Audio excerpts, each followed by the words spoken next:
Ladies and gentlemen, I am Meyer, and I am a motivational speaker. I want you to enjoy your life and become who God created you to be. If you truly want a positive change in your life, don't just listen, take action, like, share, and subscribe to the channel so you can receive more inspiring messages. I am so excited to be here with you today. I want to talk about a topic that has caused a lot of pain, confusion, and even guilt in the church: divorce and remarriage. Now, I know this isn't an easy subject, but let me tell you something. God is not in the business of condemnation. He is in the business of restoration. So I want you to open your hearts today and allow God to speak to you, not through tradition, not through legalism, but through His grace and truth. God hates divorce because of the pain and brokenness it brings, but He does not hate the people who go through it. So many times people read Malachi 2:16 where it says God hates divorce, and they stop there. But they forget that the same God who hates divorce also loves His children unconditionally. Divorce is painful, messy, and often filled with deep wounds that take years to heal. It affects families, children, and even future relationships. But here's what we need to understand. God hates the destruction caused by divorce, not the people involved in it. God created marriage as a covenant, a beautiful reflection of His love and commitment to us. It was never meant to be broken, and that's why divorce is so painful. When two people come together in marriage, they become one. And when that union is torn apart, it brings deep emotional and spiritual wounds. God never intended for us to go through that kind of pain. But just because something isn't God's perfect plan doesn't mean He abandons us when it happens. He doesn't throw people away because of a failed marriage. Instead, He offers healing, restoration, and grace. So many people who go through divorce struggle with guilt, shame, and feelings of unworthiness. They believe that because their marriage failed, they have somehow failed God. But let me tell you today, God's love is bigger than any failure. He is not standing over you with a checklist of your mistakes, ready to condemn you. He is standing with open arms, ready to comfort, heal, and restore. The enemy wants you to believe that your life is over after divorce, that you are damaged goods, that you are no longer useful to God. But that is a lie straight from hell. God's word says in Romans 8:01, there is now no condemnation for those who are in Christ Jesus. If you have given your heart to Jesus, then you are not condemned. You are loved, you are forgiven, and you still have a purpose. Think about the woman at the well in John 4. She had been married 5 times and was living with a man who wasn't even her husband. But did Jesus shame her? No. He met her with love and offered her living water. He didn't define her by her past. He called her into her future. That's the kind of God we serve. He takes our broken pieces and makes something beautiful out of them. If you've been through a divorce, I want you to know that God still has a great plan for your life. Your story is not over. He sees your pain, He knows your struggles, and He is walking with you every step of the way. The love of God is greater than any mistake, any failure, and any brokenness. He is not finished with you yet. Many people have been taught that all divorce is a sin, but the Bible tells a more nuanced story. While God's design for marriage is for it to be a lifelong covenant, He also acknowledges that in a broken world, there are situations where divorce is allowed. Jesus Himself spoke about this in Matthew 19:9, saying, anyone who divorces his wife except for sexual immorality and marries another woman commits adultery. Here Jesus makes it clear that there are circumstances where divorce is not considered sin. If one spouse is unfaithful, breaking the sacred trust of marriage, divorce is a permissible option. This doesn't mean it is required, but it does mean that someone who chooses divorce in such a situation is not living in rebellion against God. Another biblical example comes from 1 Corinthians 7:15, where Paul speaks about a believer being abandoned by an unbelieving spouse. He says, if the unbeliever leaves, let it be so. The brother or the sister is not bound in such circumstances. God has called us to live in peace. This is another clear instance where the Bible makes room for divorce without condemning the one who is left behind.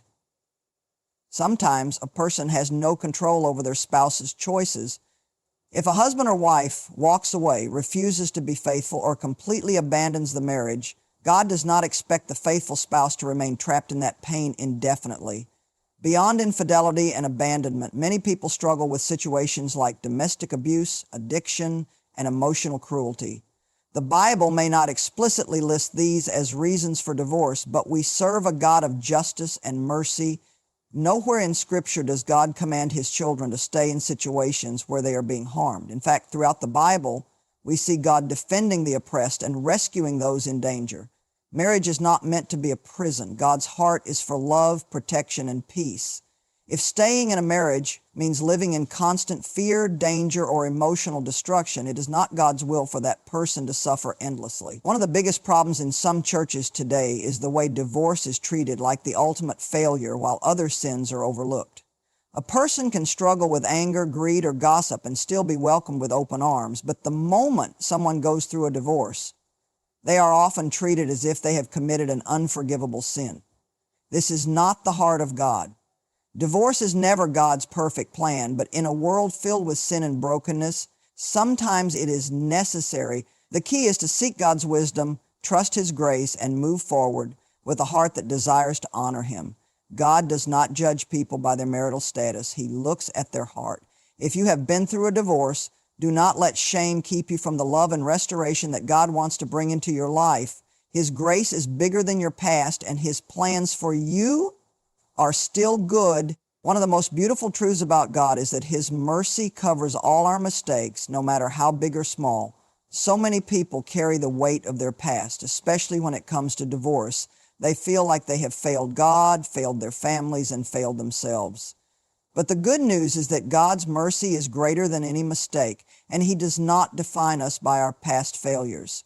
Instead, He offers grace, redemption, and a fresh start. The Bible is filled with stories of people who made mistakes, people who messed up, fell short, and even walked away from God's plan. Yet over and over, we see God restoring them and using them for His glory. King David committed adultery and even arranged for a man to be killed to cover his sin. Yet God still called him a man after His own heart. Peter denied Jesus 3 times, yet Jesus restored him and used him to help build the early church. The Apostle Paul persecuted Christians before encountering Jesus, yet he became one of the greatest messengers of the gospel. These stories remind us that our past does not disqualify us from God's grace and purpose. Divorce is not an unforgivable sin. Some people believe that if they've been divorced, they are permanently marked, that they can never serve God fully again, or that they can never experience true love and happiness. But that is not the message of the Bible. Psalm 1:3-12 says, "As far as the east is from the west, so far has He removed our transgressions from us." When we come to God with a repentant heart, He does not hold our past against us. He wipes our slate clean and gives us a new beginning. There are many reasons why marriages fall apart. Some people enter into marriage without fully understanding the commitment, while others find themselves in toxic or abusive situations that make it impossible to stay.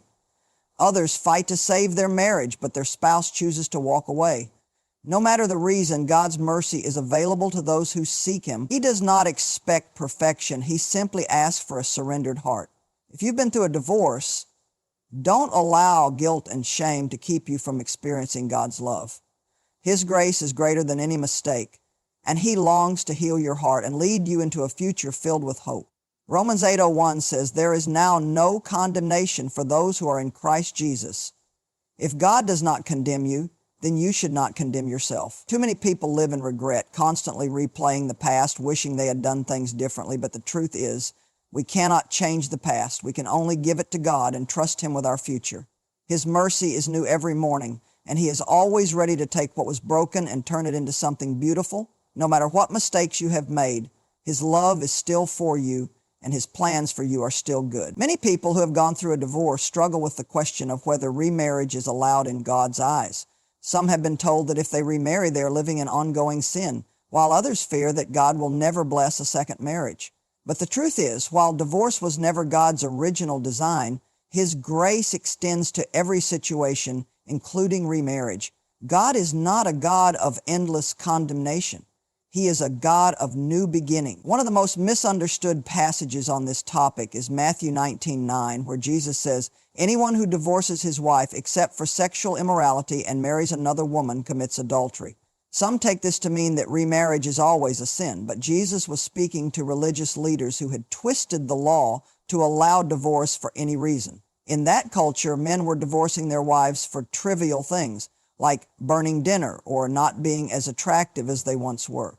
Jesus was correcting their hardened hearts, not issuing a blanket condemnation of all remarriage. He was emphasizing the sacredness of marriage, not declaring that everyone who remarries is guilty of adultery forever. God knows that we live in a broken world. Sometimes, despite our best efforts, marriages fall apart. Sometimes people make mistakes. Other times, they have no control over what happened. But one thing remains true: God's grace is always greater than our circumstances. Throughout the Bible, we see God's ability to restore and bring beauty from ashes. Isaiah 61:3 says that He gives a crown of beauty instead of ashes, the oil of joy instead of mourning. If God can redeem sinners, restore broken lives, and give hope to the hopeless, why wouldn't He be able to bless a second marriage? There are also real-life situations where remarriage is not only permissible, but a reflection of God's grace. If someone's spouse was unfaithful and walked away, should they be doomed to a lifetime of loneliness? If someone was abandoned or abused, does God require them to stay single forever? That does not align with the loving and redemptive nature of God. Paul speaks in Corinthians 7:15 about how if an unbelieving spouse leaves, the believer is not bound in such circumstances. God calls us to live in peace, not in permanent bondage to a broken past. Too often, religious legalism places heavy burdens on people that God Himself never intended. If you have remarried after divorce, do not let guilt steal your joy. Your past does not define you, and your future is still in God's hands. Instead of living in fear or shame, choose to honor God in your marriage now. Love your spouse with the love of Christ. Build a home that glorifies God. Seek Him in all you do and trust that He is with you. His mercies are new every morning, and He is a God of restoration. No matter what has happened before, He still has a good and beautiful plan for your life. One of the biggest traps people fall into when discussing divorce and remarriage is legalism. Legalism focuses on rigid rules rather than God's grace and leads people to believe that they are permanently condemned for their past mistakes. It creates a system where people feel bound by guilt and shame instead of walking in the freedom that Jesus came to give. While God's Word does give us principles to follow, His ultimate desire is to bring redemption, not to leave people stuck in hopelessness. Legalism makes people feel as if they must suffer forever for one mistake. It tells them that if they have been divorced, they are permanently disqualified from experiencing joy, love, or even ministry. But that is not God's heart. When Jesus came, He rebuked the religious leaders who burdened people with impossible rules while ignoring the deeper issues of the heart. He said in Matthew 23:04, "They tie up heavy, cumbersome loads and put them on other people's shoulders, but they themselves are not willing to lift a finger to move them." Jesus was not about legalism. He was about setting people free. Some churches teach that if a person remarries after divorce, they are living in continual sin and should either separate or remain in a state of guilt. But this idea contradicts the very heart of the gospel. When God forgives, He forgives completely. He does not leave us in partial condemnation. If remarriage were an unforgivable sin, it would mean that God's grace has limits, but we know that His mercy is endless. Romans 8:1 says, "There is now no condemnation for those who are in Christ Jesus." If God has forgiven someone, no one has the right to keep them in chains. The enemy loves to use legalism to keep people trapped in shame. He whispers lies that say, "You can't serve God anymore," or "You'll never be truly loved again." But Jesus came to break those chains. He came to bring freedom, not more bondage. In Luke 4:18, Jesus declared, "The Spirit of the Lord is on me, because He has anointed me to proclaim good news to the poor. He has sent me to proclaim freedom for the prisoners and recovery of sight for the blind, to set the oppressed." The message of the gospel is not about punishment. It is about grace. God does not look at people and define them by their past. He does not see someone as divorced or remarried. He sees them as His beloved child. He cares about the state of a person's heart today, not the mistakes of yesterday. That means if you have been weighed down by guilt, you do not have to carry that burden any longer. God's grace is enough. He invites you to walk in the freedom He has already provided. When we stop living under legalism and embrace the grace of God, we can truly experience the abundant life He has for us. God can take even the most painful and broken parts of your life and turn them into something beautiful for His glory. Many people who have gone through divorce feel like their story is over, that they have nothing left to offer, and that they are permanently marked by failure. But God specializes in redemption. He is in the business of taking what was meant for harm and using it for good. No matter what you have been through, your story is not wasted in God's hands. The Bible is filled with people who had messy pasts, but were still used by God in powerful ways. Rahab was a prostitute, yet she became part of the lineage of Jesus. Moses was a murderer, yet he led God's people out of slavery. David committed adultery, yet God still called him a man after His own heart. The mistakes and struggles of these people did not disqualify them from God's purpose. Instead, He used their stories as testimonies of His grace and power. Divorce is painful, and it often comes with grief, regret, and shame. But what the enemy wants to use to destroy you, God can use to strengthen you. He can take the lessons you've learned, the healing you've experienced, and the comfort He has given you and use it to help others. 2 Corinthians 1:3-4 says, "Praise be to the God and Father of our Lord Jesus Christ, the Father of compassion and the God of all comfort, who comforts us in all our troubles, so that we can comfort those in any trouble with the comfort we ourselves receive from God." Your story has the power to bring hope to someone else who is walking through the same pain. Too often, people allow their past to silence them. They believe that because they have failed, they have lost their calling. But God does not throw people away. He does not revoke His plans because of a mistake. Romans 11:29 says, "For the gifts and the calling of God are irrevocable." That means your purpose is still intact. God still has a plan for your life, and He can use your story in ways you never imagined. If you have been through divorce and remarriage, you may have a testimony that can encourage someone else. Maybe you've experienced God's healing after a painful divorce. Maybe you've learned what a healthy, Christ-centered marriage looks like after remarriage. Maybe you've discovered a deeper level of God's grace and love through your journey. Whatever it is, your story is valuable. There are people who need to hear it. God does not waste pain. He does not let suffering be meaningless. When you surrender your story to Him, He takes every tear, every hardship, and every broken piece and turns it into something that can bring healing to others. Your life is not defined by what happened to you. It is defined by what God is doing through you. He is not finished with you yet. There is still so much ahead, and your story is a testimony of His incredible grace.